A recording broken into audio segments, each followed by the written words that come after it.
E nessa convicção, nós temos um homem de Deus que vai nos ampliar ainda mais. Nesse entendimento, eu quero chamar aqui pastor Djalma Pinho, neurocientista, doutor em inteligência espiritual, que tanto tem nos abençoado e que eu creio que Deus vai te usar mais uma vez nessa manhã, pastor. Muito obrigado por sua presença. Fique à vontade dentro, né, daquele tempo que eu te falo.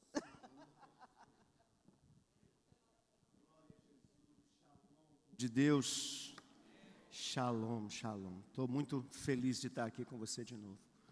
Quem veio aqui essa manhã para Deus ministrar no seu coração? Quem veio aqui essa manhã? Eu queria que você continuasse ainda de pé um pouquinho só, porque eu queria mesmo que essa manhã fosse uma manhã diferente.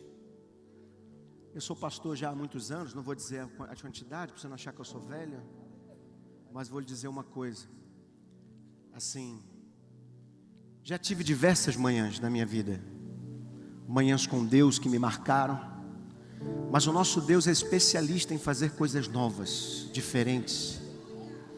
Então quando a gente vem para um momento como esse, para um lugar como esse, onde a gente vem extrair mais coisas para a nossa vida, nós não devemos esperar nada menos do que isso. Que Deus fale e Deus marque os nossos corações. Eu queria ler o texto que vai abrir aqui o entendimento do que eu vou ministrar essa manhã. Queria que você pegasse sua Bíblia aí em 1 de Timóteo. 1 Timóteo. E só como instrução, não diga 1 a Timóteo, porque a carta não foi escrita a Timóteo, certo? Sim ou não? Não. Diga a Timóteo, porque foi escrita para ele por Paulo, né? Viu como é que vocês, né? Se bobear, se o pastor fala, eu vou aceitar. Calma, pensa, né? Então, 1 a Timóteo, que foi escrita por quem? Paulo a Timóteo. Agora, 1 a Pedro, tá certo? Não, porque a carta é de Pedro. Então você fala 1 de Pedro. Bom, isso é teologia. Vamos lá. 4, a partir do versículo 6. Propondo essas coisas aos irmãos, serás um bom ministro de Jesus Cristo, criado com palavras de fé e de boa doutrina que tem seguido, mas rejeita as fábulas profanas e de velhas, e exercita-te a ti mesmo em piedade. Você sabe o que é piedade? Piedade é se assemelhar a um modelo de Deus. Alguém pegou aqui isso? Não. Piedade é a sua aproximação ao eterno. Quanto mais você se parece com Deus, mais piedoso você é. Isso é seguir um modelo. Santidade é se transformar num modelo. Então o que Paulo está dizendo aqui para o querido Timóteo é: você tem um modelo a ser seguido, Timóteo. Você tem um modelo. Então, seguindo o texto, rejeita as fábulas profanas, versículo 8, porque o exercício corporal para pouco aproveita, mas a piedade para tudo é proveitosa, tendo a promessa da vida presente e da que há de vir.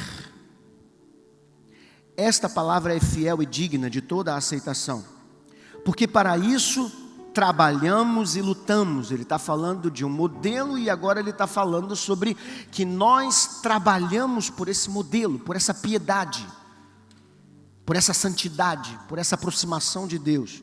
Vem construindo comigo essa ideia, por favor. Esta palavra é digna de toda a aceitação. Peraí. Isso aí. Essa palavra é digna de toda a aceitação, porque para isso trabalhamos e lutamos, pois esperamos no Deus vivo, que é o Salvador de todos os homens, principalmente dos fiéis. Agora ele vem e traz, esse Deus é Jesus, e ele é o Salvador dos fiéis. Então ele está dizendo, o modelo é Deus, mas Deus é Jesus. Então o modelo é Jesus. Segue comigo. Porque para isso trabalhamos, lutamos, pois esperamos no Deus vivo, que é o Salvador de todos os homens, principalmente dos fiéis. Manda essas coisas e ensina-as. Ele está dizendo no imperativo. Pegue esse modelo de Jesus e passe adiante como um modelo imperativo.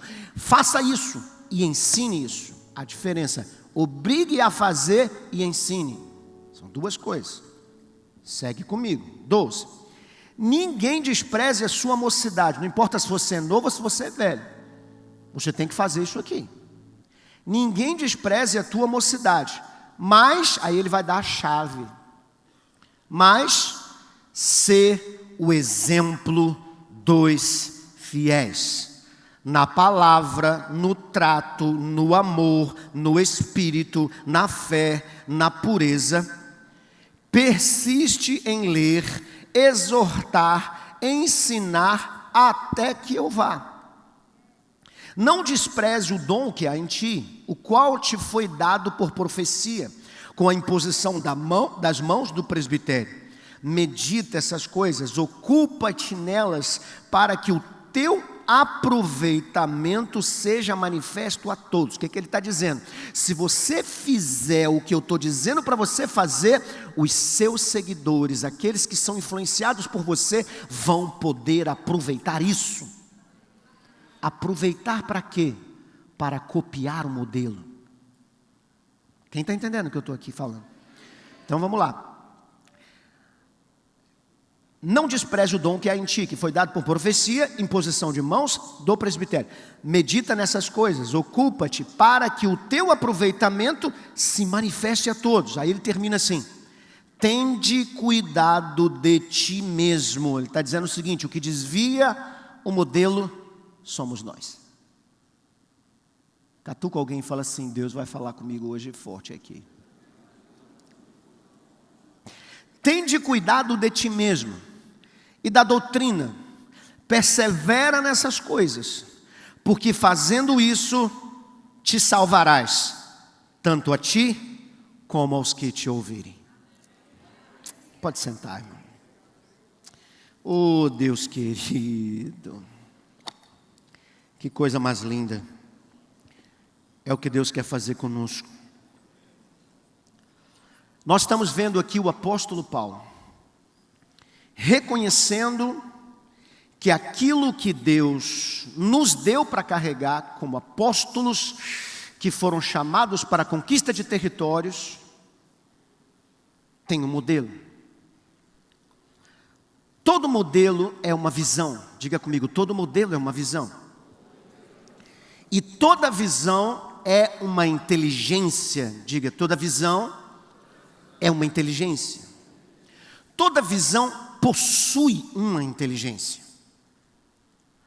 Quando nós olhamos para Jesus, a apresentação de Jesus para nós, João começa o seu livro dizendo: no princípio ele era o verbo, e o verbo estava com Deus, e o verbo era Deus. Quando ele diz que Jesus é o verbo, a gente sabe que a palavra verbo ali é logos. E eu queria que você entendesse o que é logos.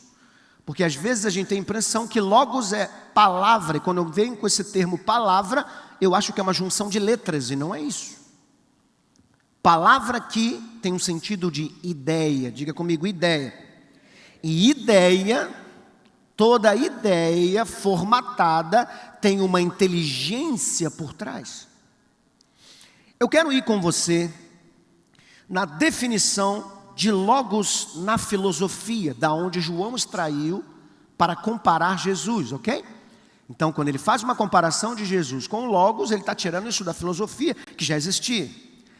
E essa filosofia é de Heráclito, de Efésios. Então, preste atenção. O que é logos? É um conjunto harmônico de leis que comandam o universo. Isso é um pensamento filosófico, tá? Não é um pensamento da igreja. Pensamento filosófico, mas pegue a ideia. É um conjunto harmônico de leis que comandam o universo, formando uma inteligência cósmica, onipresente, que se planifica no pensamento humano. O que os homens perceberam? O universo tem uma inteligência. Essa inteligência foi criada pelo divino, por Deus. E essa inteligência se planifica com o ser humano, ou seja, o ser humano precisa buscar essa inteligência para estar em sintonia com o universo. Isso é um pensamento filosófico. Aí vem Paulo e diz que essa inteligência, esse modelo é o modelo de Deus, é o que ele diz a Timóteo. E ele diz: Timóteo, você precisa entender que esse modelo de Deus está em Jesus e você precisa ser piedoso, você precisa se aproximar. Quanto mais você se aproximar de Jesus, quanto mais você vai absorver esse modelo. Heráclito está dizendo, essa inteligência, esse logos, que é uma inteligência que está no universo, em tudo que é canto, é a inteligência divina, e o homem precisa conectar-se a ela. João, quando diz, no princípio ele era o verbo, ele está dizendo, essa inteligência que Heráclito disse para vocês, é o meu Jesus. Essa inteligência cósmica que sustenta o universo em suas mãos, é o meu Jesus. E ele se fez carne e habitou entre nós. O modelo viveu. Eu estou pregando para umas 10 pessoas só aqui, não é possível. Diga assim, meu modelo é um modelo vivo. Ele é um modelo que tem uma inteligência. E essa inteligência é uma inteligência divina.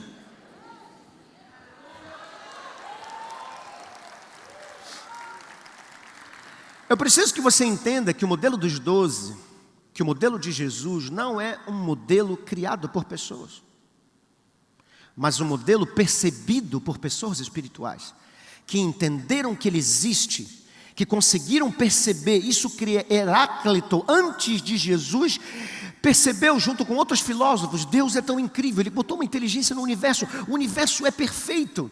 E aí João apresenta Jesus como sendo essa ideia perfeita que desceu e que tem um modelo por trás. Muito bem, eu queria, para que a gente entendesse isso melhor, eu queria ver qual era o modelo de Jesus.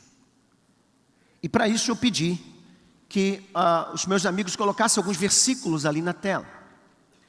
Para eu entender, e eu entendo assim, que Jesus Cristo veio trazer a inteligência, ou seja, ele é apresentado como sendo a ideia que desceu até nós. Essa ideia precisa ser internalizada em mim. Diga assim, a ideia de Deus, que é Jesus, precisa estar em mim. Vamos ver se isso é verdade? Como é que João Batista apresenta Jesus? Eis o Cordeiro de Deus que tira o pecado do mundo. Ele é o Cordeiro de Deus, ou seja, há uma inteligência dizendo que se eu me aproximar desse Cordeiro, se eu receber esse Cordeiro, se eu tomar esse Cordeiro como sendo um sacrifício para a minha vida, esse Cordeiro me aproximará novamente de Deus. Há um modelo para me aproximar de Deus, esse modelo é Jesus. Como é que eu recebo esse modelo? Aí João Batista diz o seguinte: arrependei-vos porque é chegado o reino de Deus. Então ele diz que o modelo pertence a um reino e que esse reino tem uma forma de entrar. A única forma de entrar é absorvendo um modelo, uma inteligência. Por que eu digo isso? Porque a palavra metanoia usada por ele é uma palavra grega que tem duas raízes, meta e nous. Diga comigo, meta, nous. Meta é expansão, sair da caixinha, ir além. E nous, inteligência, mente ou alma. Então, quando João Batista diz assim, arrependei-vos porque é chegado o reino dos céus, o que ele está dizendo é o seguinte: esse reino possui um modelo, possui uma inteligência. E essa inteligência do reino, para você receber, você precisa expandir a sua própria inteligência. E ao expandir a sua própria inteligência, ela então abarca em você. Então receber o modelo dos 12, receber o modelo de Cristo, receber o modelo do reino, significa melhorar a minha inteligência, me aproximando da inteligência de Jesus. Como Jesus pensava acerca da expansão do reino dele. Como Jesus pensava acerca da expansão do reino dele. Então, eu vou pedir que a gente coloque aqui os versículos que eu separei para a gente pensar nisso. Vamos lá. Primeiro versículo, Mateus 5,17. A Bíblia diz, não penseis que vim destruir. Vamos ler junto? Vamos lá. Vai. não penseis que vim destruir a lei ou os profetas. Eu não vim para anular, mas vim para cumprir. Então a primeira coisa é o seguinte: existe já algo preparado por Deus e eu vim para cumprir. A primeira coisa que há na cabeça de Jesus é o seguinte: existe uma ordem definida e eu vim para cumprir uma ordem. Diga assim: o modelo dos 12, o modelo de Jesus é um modelo de fidelidade. Não se quebra um modelo, não se quebra uma inteligência. Ou você a usa ou você não usa. Então no momento em que eu abarco numa inteligência como essa, eu preciso embarcar dizendo o seguinte: essa inteligência é para ser respeitada do início ao fim. Ela é um modelo de inteligência única, que não se mexe. Eu já trabalhei no mundo corporativo. Já trabalhei em empresas que tinham filiais. E quando você tem um modelo de gestão e tenta aplicar esse modelo nas filiais, e o gerente da filial ou o diretor da filial começa a querer mudar o modelo para adaptar ao jeitinho do seu lugar, ele se autodestrói. Porque o modelo tem uma inteligência por trás. E o mais interessante é o seguinte: que quem criou a inteligência é mais inteligente do que quem está adaptando. Ah, não, eu vou repetir isso aqui, você não entendeu. Quem criou a inteligência é mais capacitado do que aquele que está tentando adaptar o modelo. Quem entendeu o que eu disse? E quem criou? Fala para mim, quem criou? Diga: apóstolo René Terranova, diga aí. Ah, ainda bem que você não falou isso, porque não foi. O modelo é de Jesus. Não, tem que ser mais forte. O modelo é de Jesus. E se há alguém aqui que se acha mais inteligente que Jesus, aí você está tendo um problema. Você está no lugar errado, porque o último que fez isso caiu do céu. Próximo versículo. João 9,39. Prosseguiu então Jesus e diz: eu vim a este mundo para juízo, a fim de que os que não veem, vejam, e os que veem se tornem cegos. O modelo não veio agradar pessoas, veio destruir outros sistemas. O mundo e o universo eram caos, até Deus dizer: haja luz. E quando Ele disse haja luz, Ele trouxe a ordem dEle para onde tinha desordem. Eu queria declarar aqui essa manhã, para aqueles que estão aqui, que você tem uma missão, você é apostólico para conquistar território e para colocar em ordem aquilo que está em desordem. Você tem autoridade divina para trazer ordem aonde está desordem. Deus entregou isso para você, isso é a sua missão, isso é a inteligência do reino. Deus não imagina que quando envia a gente, aquilo que está em desordem continua em desordem. Não vai funcionar assim conosco. Aonde você pisar, as coisas vão começar a entrar em ordem. Isso é conquista de território, porque nós já ouvimos aqui algumas vezes que você conhece o dono do território pelas características do território. O território declara quem é o dono. Ele tem as características do dono. Todo território tem a cara do seu dono. Diga comigo isso, vai. Todo território tem a cara do seu dono. Aí você chega num lugar onde tem prostituição, onde tem bagunça, onde tem mulher com mulher, homem com homem, negócio. Aí você vai e implanta uma igreja lá. Você vai e implanta células no território. Aquelas células começam a se multiplicar. O que começa a acontecer? Daquela célula vai sair a ordem para conquistar a desordem. Ah, não, você está muito calmo hoje. Daquelas células que você começou a implantar, a ordem divina, a inteligência divina vai começar a conquistar territórios.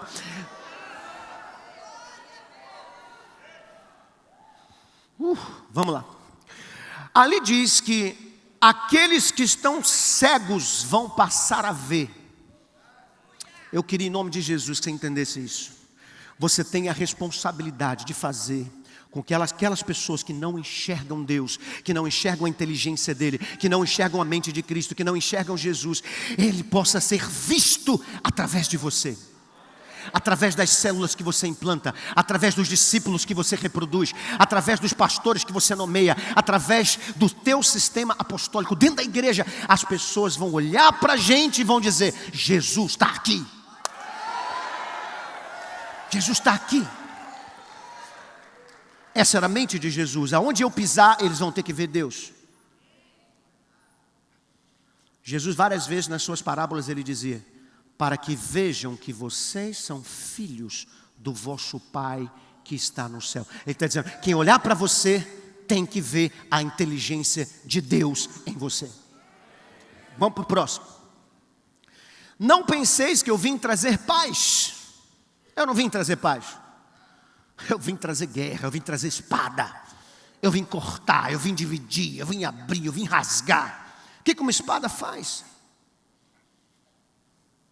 Ah não, pastor, a gente tem que ir com calma, sabe? A gente tem que ir com calma. Porque assim eu vou magoar as pessoas, sabe? Eu não sei, a gente precisa ir devagarzinho. Porque devagarzinho não, irmão, você tem que chegar rasgando. Você tem a palavra na sua mão e essa palavra é espada. Não, porque eu tenho um empresário na igreja. Porque assim, ele não tem tempo para ir à igreja. Ele vai de vez em quando levar lá o dízimo, a oferta. E eu estou feliz já, porque já contribui, sabe? Então assim, eu estou muito contente. Está fazendo certo você? É isso que Jesus fez? Jesus fez assim? O modelo é esse? A inteligência é essa? Irmão, entra com a espada. Fala, vem cá, camarada. Você quer ser de Jesus ou você quer ser do mundo? O que você quer? Vamos lá, eu tenho aqui um modelo para você. O modelo é esse aqui. Eu quero você numa célula para crescer. Eu quero você numa célula para se fortificar. Se você vier só trazer o dízimo para mim, eu não quero. Pastor, como é que eu pago a conta? Ah, você está preocupado em pagar a conta? Então você não entendeu nada. Você está preocupado em pagar a conta? Você não entendeu nada. Porque quem sustenta essa obra não é você. Quem sustenta essa obra não é esse empresário. Se ele não se converter, Deus vai mandar outros mais fortes do que ele. O seu papel é transformar pela espada. A Bíblia diz que a espada penetra até a divisão da alma. E eu ainda nem disse como. Eu só estou dizendo o modelo. No final eu vou fechar dizendo como é que a gente faz tudo isso que eu estou falando aqui. Vamos para o próximo. O ladrão vem apenas para roubar, matar e destruir. Mas eu vim para que você tenha vida e a tenha com?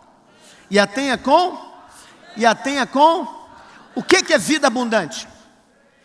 Vida abundante, diga comigo, é vida plena. Diga, vida abundante é vida plena. O que é vida plena, senhoras e senhores?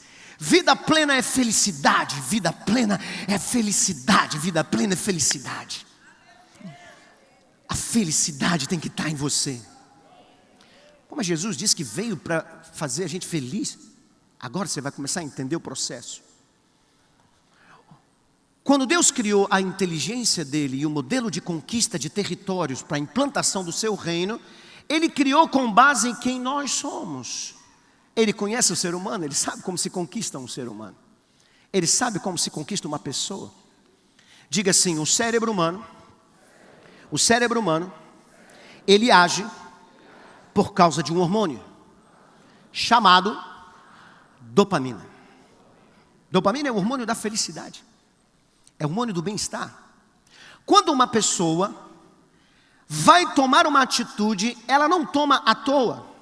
Ela toma porque dentro do cérebro dela existe um hormôniozinho dizendo para ela, faz. E esse hormônio é dopamina. Nós somos cognitivos, ou seja, nós agimos numa inteligência que já está dentro de nós. E Jesus sabe que o que move o ser humano é a busca por essa felicidade. Então ele veio dizer o seguinte, a única felicidade que você pode buscar e encontrar de verdade está em mim. Eu vim para você ter essa felicidade. Na escola apostólica, quem teve a oportunidade de estudar comigo, viu, porque eu botei aqui um slide com o cérebro aberto ali, mostrando aonde está a dopamina e o que produz a dopamina. Aonde está a dopamina? Córtex pré-frontal. Bota a mão na sua testa assim, por favor, e diga assim: aqui está na minha testa a dopamina. O que é dopamina? Felicidade. Felicidade está na minha testa. O que eu tenho na minha testa?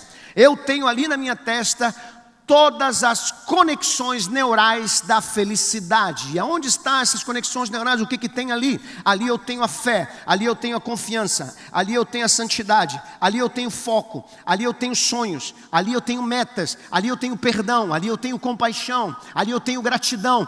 Tudo que é espiritual é onde está a felicidade. Percebi que você não entendeu, mas eu vou repetir. O que eu estou dizendo é o seguinte: se você for espiritual, você tem felicidade. Se você não for espiritual, não há felicidade no seu cérebro.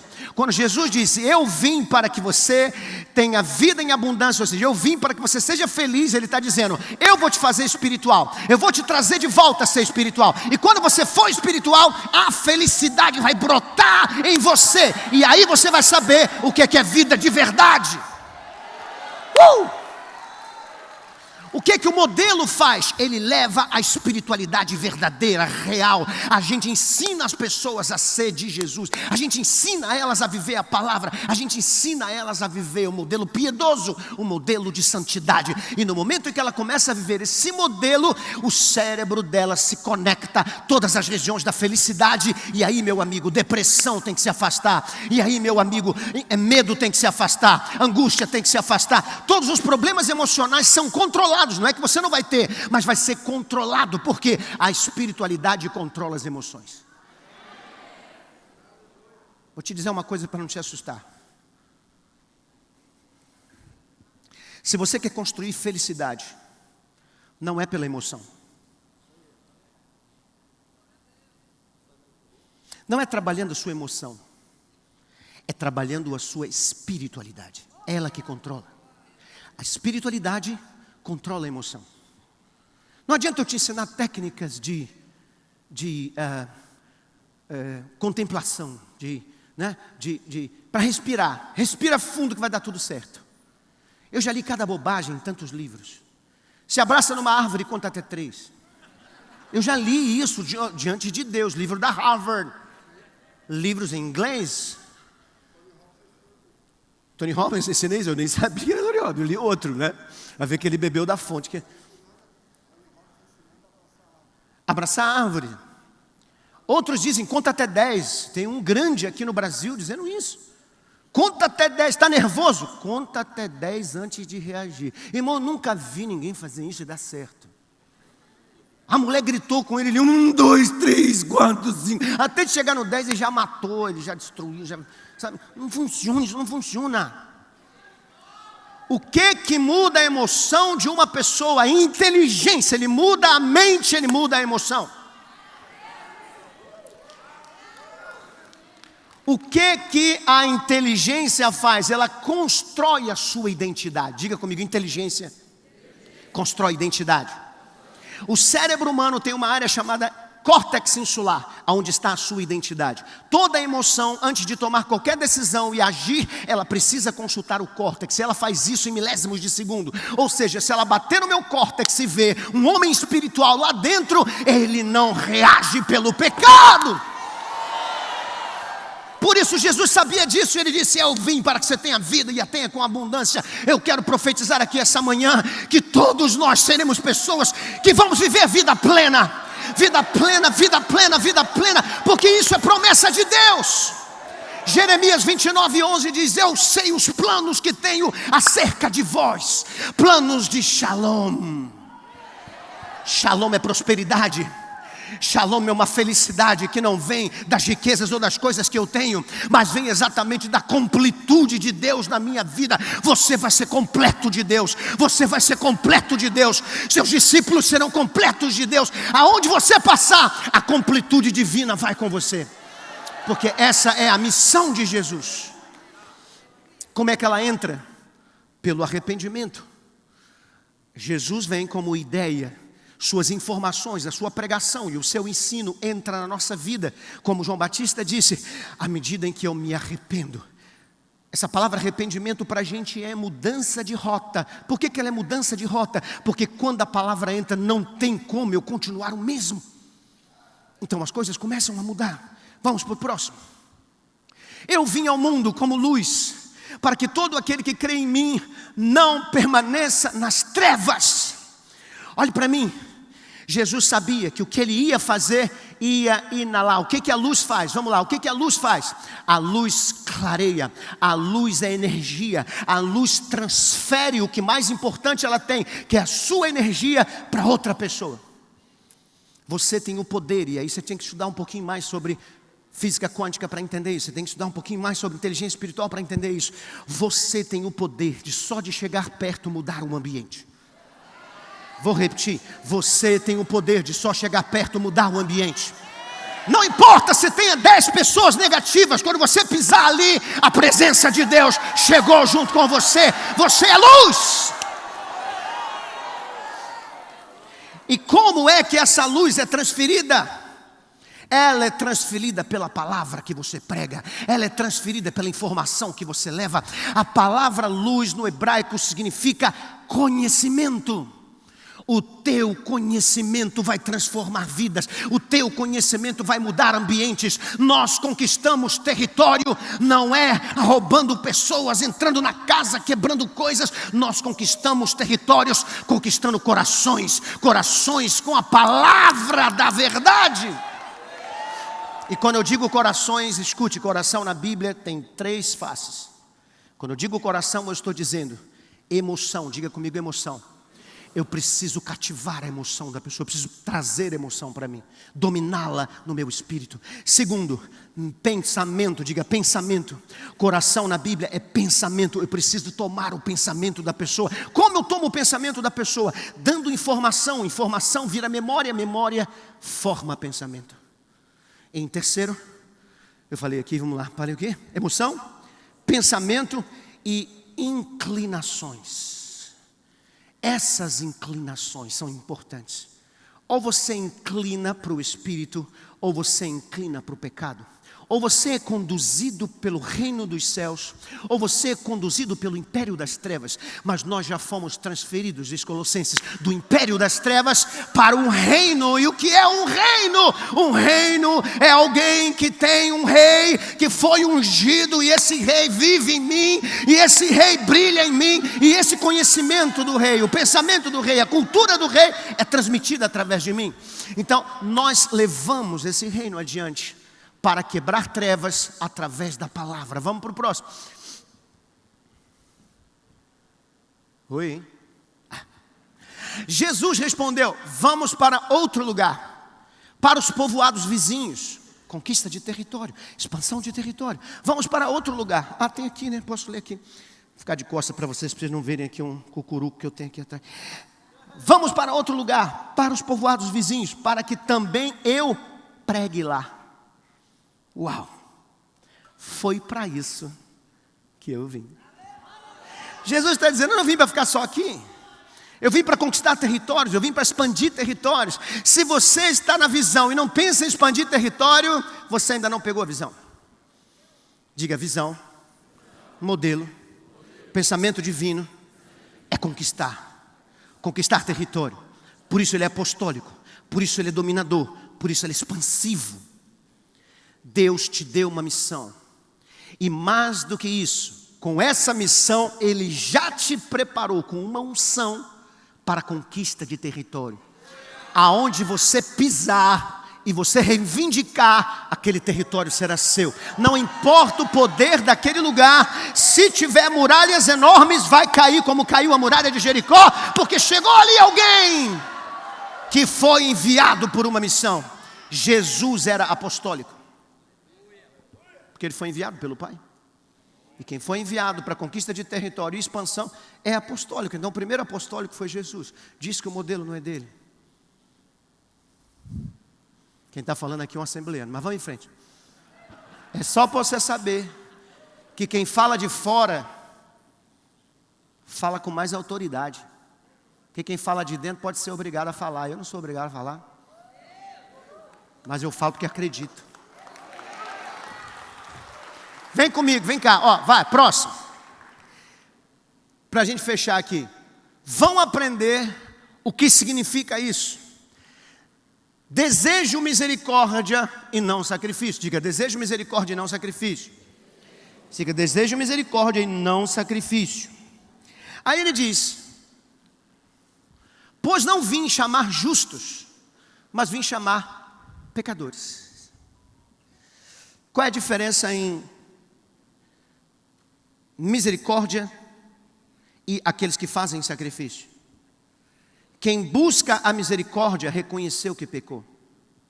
Quem faz o sacrifício entende que merece ser perdoado. Vou repetir para você pensar junto comigo. Aqueles que estão perdidos e que não tem quem olhe por eles, estão esperando sem entender o que pode salvá-los. Aqueles que vêm fazer sacrifícios já sabem quem pode salvá-los. Já sabe que um sacrifício pode salvá-los. O que Jesus está dizendo é o seguinte: eu quero ir atrás daqueles que não sabem nada, daqueles que precisam ser ensinados. O nosso modelo pode até ganhar pessoas de outras igrejas, mas não é o nosso foco. Nosso foco é ganhar o perdido, nosso foco é ganhar quem não sabe nada. Nosso foco não é quem está fazendo sacrifício. Já tem gente se sacrificando aí demais, orando no monte 10 horas, 50 horas. Deixa eles, fazem o que quiser. Eu quero andar de joelho nas casas. Ok, faz o que você quiser. Agora, o nosso sacrifício, o nosso modelo é buscar os perdidos. Eu quero misericórdia. Eu quero que você sinta a dor no coração de buscar essas pessoas. Mais importante do que a tua oferta, mais importante do que o teu sacrifício, é o sentimento que você tem no seu coração. Agora aqui eu quero que você entenda. Sacrifício envolve dor.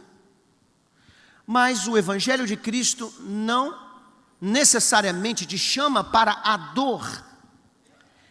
O mais importante para Deus não é que você sinta a dor, mas é que você sinta o amor e a paixão pela alma. Se você ama a alma, eu garanto para você que a sua dor diminuirá. Eu tenho um médico aqui, nosso cardiologista. Deixa eu dizer uma coisa para você. O que eu vou falar, talvez ele entenda mais do que vocês. O que regula o cortisol, que é o hormônio do estresse, que é o hormônio que engrossa o meu sangue, que atrapalha muito ali o batimento e aumenta a pressão cardíaca.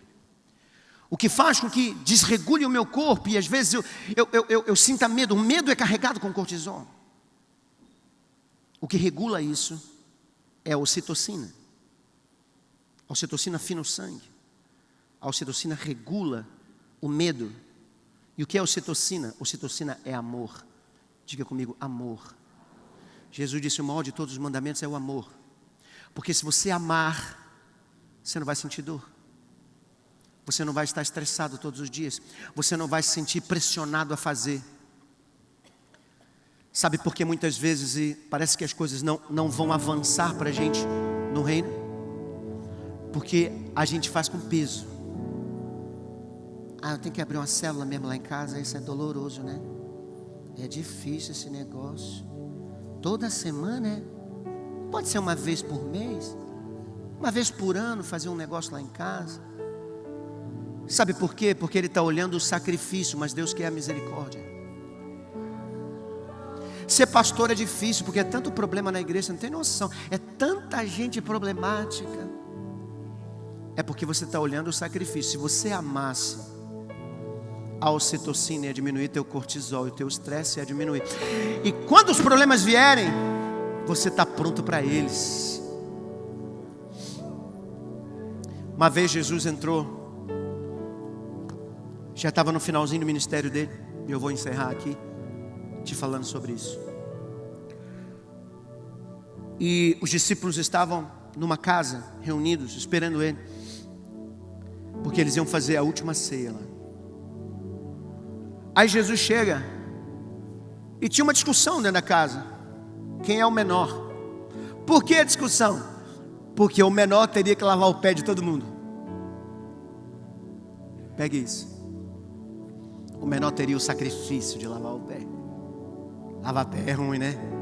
Você dobrar, se sujar, vem uns com o dedo sujo, dedo com, sei lá, impurezas, tem que mexer no pé do outro. Daí Jesus chega e diz assim: me dá a bacia, me dá a toalha, sou eu que vou lavar o pé de vocês hoje. Aquilo teve uma comoção, porque Jesus não era o menor, era o maior. E o maior agora estava dizendo: eu quero lavar o pé de vocês. Pedro rapidamente pula na frente e diz assim: epa! Pedrão, parecia até um pentecostal doido. Epa! O meu pé você não lava. Aí Jesus falou para ele assim: é porque você não está entendendo o que eu estou fazendo, por isso você está falando isso. Você não está entendendo. Toda visão, Pedro, tem uma inteligência por trás. Você está vendo a água, está vendo a minha mão e está vendo quem eu sou, mas você está esquecendo que o que eu faço tem uma razão por trás. O que eu estou fazendo você não entende agora, mas você vai entender. Primeiro você absorve, depois você entende. Vou repetir: primeiro você absorve, depois você entende. Quer saber se dá certo o modelo? Aplica ele. Depois você vai entender o que vai acontecer quando sua igreja estiver explodindo gente por tudo que é lugar. Porque todas as igrejas grandes que eu conheço fazem o modelo direitinho. Vou repetir: todas as igrejas grandes que eu conheço fazem o modelo direitinho e estão explodidas pelo Brasil. Igrejas de amigos meus, tradicionais, que vieram escondidinho aqui, pegaram o modelo, levaram para lá. E aí quando o apóstolo foi lá no Rio, eu fui junto com ele e ele confessou na mesa: eu fui lá e copiei tudinho, fiz igualzinho. Uma das maiores igrejas do Rio de Janeiro. Primeiro, Pedro, você recebe, depois você vai entender. Obedeça primeiro, depois você vai ver o resultado. Porque é assim que a mente funciona. Diga assim: eu tenho neurônios espelhos. E agora eu vou te explicar como é que a visão funciona. Paulo disse para Timóteo: ser o exemplo dos fiéis. O que ele estava dizendo? Seja modelo. Todo o crescimento, anote isso por favor, para você nunca mais esquecer. Se tiver um celular aí, anote. Se tiver caneta, anote isso aqui.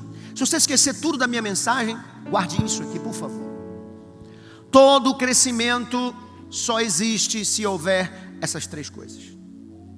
Isso é o motor do crescimento: motivação, inspiração e modelagem. Por isso é modelagem. O que motiva? Dopamina. O que motiva? O sentido das coisas. Quando eu amo, quando eu sou apaixonado, eu estou motivado. Jesus disse: ame acima de todas as coisas. Você vai viver isso aqui acima de todas as coisas. Você vai ser apaixonado por isso aqui acima de todas as coisas. Se você perder a paixão pela visão, se você perder a paixão por Deus, se você perder a paixão pela santidade, você não vai estar motivado. E aonde eu busco isso, pastor? Na palavra. É isso aqui que te motiva. Não são os meus cursos de coach que vão te motivar. É a palavra. O curso de coach vai deixar você empolgado 3 dias. No quarto você já esqueceu. A palavra te motiva eternamente. Motivação, a primeira coisa, e a motivação vem pela palavra de Jesus, como eu disse lá no início. Segundo, inspiração. O que inspira?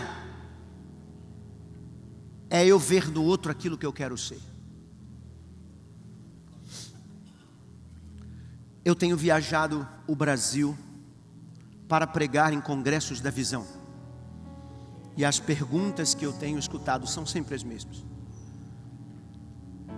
Pastor Djalma, então, como é que o senhor acha que eu posso fazer para crescer? Para crescer mais rápido, para ficar forte? O que Jesus falou para Pedro: não muda a minha visão não. Eu vim aqui lavar teu pé, deixa eu lavar ele.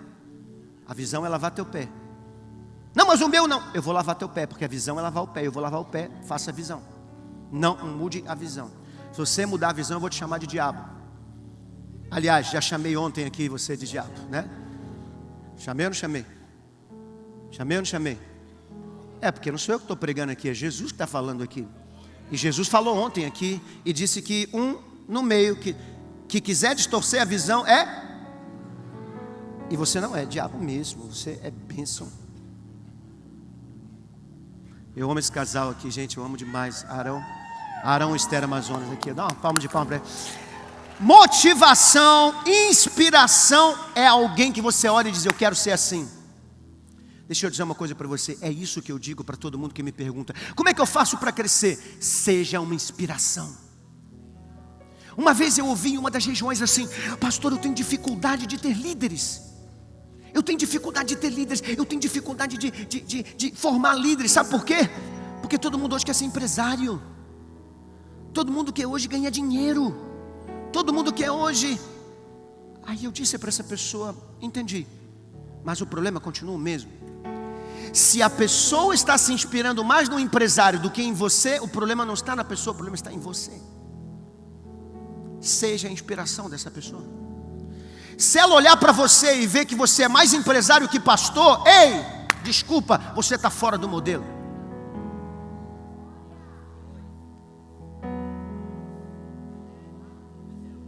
O modelo é parecer com Jesus e modelar Ele. O modelo é a pessoa se inspirar em você dizendo o seguinte, eu quero ser igual a Ele porque Ele é igual a Jesus. Paulo diz, sede meus imitadores como eu sou de Cristo.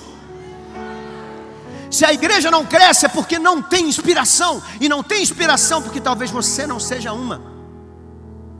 Se você é apóstolo e os seus discípulos e os seus pastores não se inspiram em você como apóstolo, eles não vão querer ser apóstolos, vão ser pastores a vida toda. Porque talvez como pastores eles tenham tempo para ganhar muito dinheiro trabalhando em outras coisas. E eles nem sabem que se eles trabalhassem no modelo, seriam mais ricos e mais prósperos do que se trabalhassem em outras coisas.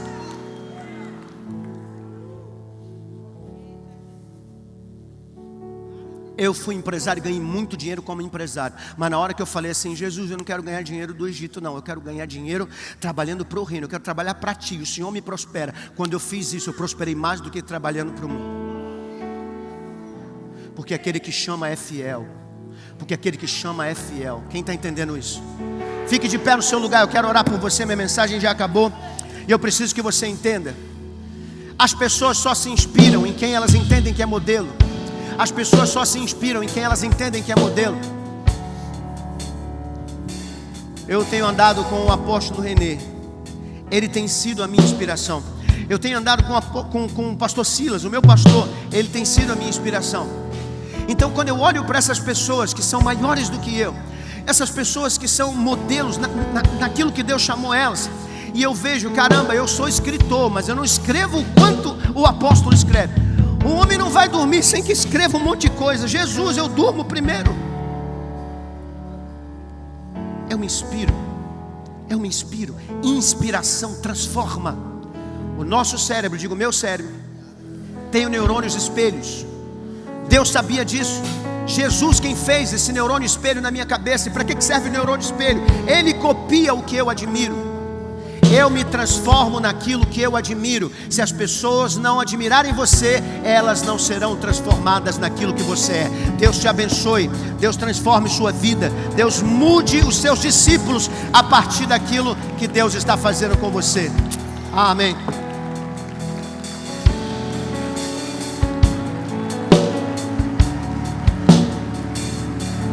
Amém. Obrigada, pastor. Que palavra, eu ouvi na escola apostólica essa palavra, ele falando aqui agora, meu Deus, realmente a nossa mente abre, nós estamos sendo já